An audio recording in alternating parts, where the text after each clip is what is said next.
Hello, I'm Philip Stoten. I'm here at Productronica in Munich 2013, and I am joined by Stan Renals from Balver Zinn. Correct. Stan, thanks for stopping by. Thanks for joining me.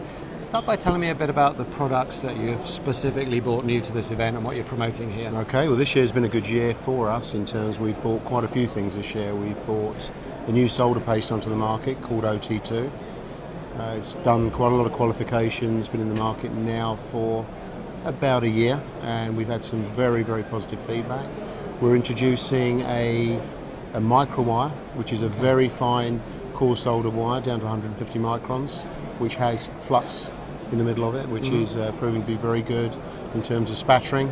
So we're introducing that into the marketplace as well. Also, we're introducing some new bar in addition to our SM100C. It's called SM100CS Plus, and it enables the users to get more value for money in terms of producing less dross. Okay. So it has a sufficient amount of germanium in it to reduce the drossing of the tin.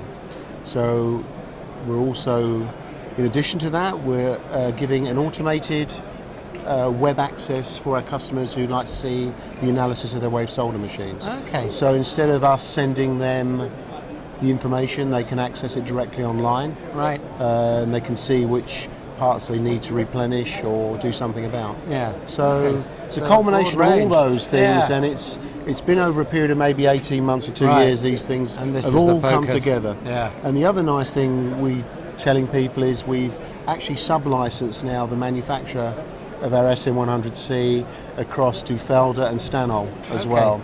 So they're sub-licensing off of Balver Zinn. Okay, so going out to more locations. And in terms of those new technologies you mentioned earlier, what's driving you to develop those? What are the demands that are giving you headaches and actually creating solutions? A lot of headaches, but mainly the automotive industry, where we're a big player in, is driving us to produce better products, like the paste, for example. That was more or less produced to meet an automotive need, and obviously more and more customers are looking at their costs more, so we're looking at different applications, moving away from perhaps solvent fluxes to low VOC or water-soluble type approaches. Right. I know you've seen a different approach in actually how they solder.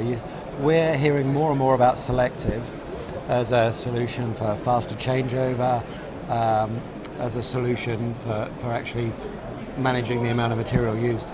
Is that a demand that drives what you're doing? Yes, it does, in so much that the selective soldering is becoming more and more popular because it uses less material. One of the things we're finding is we have had to develop materials and fluxes for that application. We couldn't announce it this time, but we do have now a flux that meets selective soldering process. So, okay. So yeah, we are constantly developing stuff for the marketplace, course, yeah, and we're being driven by the customers. Yeah, and in terms of where the most demanding customers are, we always used to think of Germany as this, if you like, technology hotbed that was really driving new technology.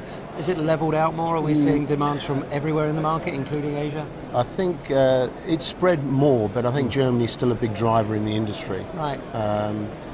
You're seeing demands certainly from Asia, but most of the automotive demands still emanate out of Germany. Yeah, so most of the challenges, most of the questions they come asking come from here. And how's the market been this year? It seemed to start the year well, and it seemed to maybe stall a bit in the middle. Yeah, I think you got that about right. It started off well, stalled, and for us it's starting to pick up now. Yeah. And we're hoping with the introduction of new products that's going to help obviously pick up the sales figures early into next year.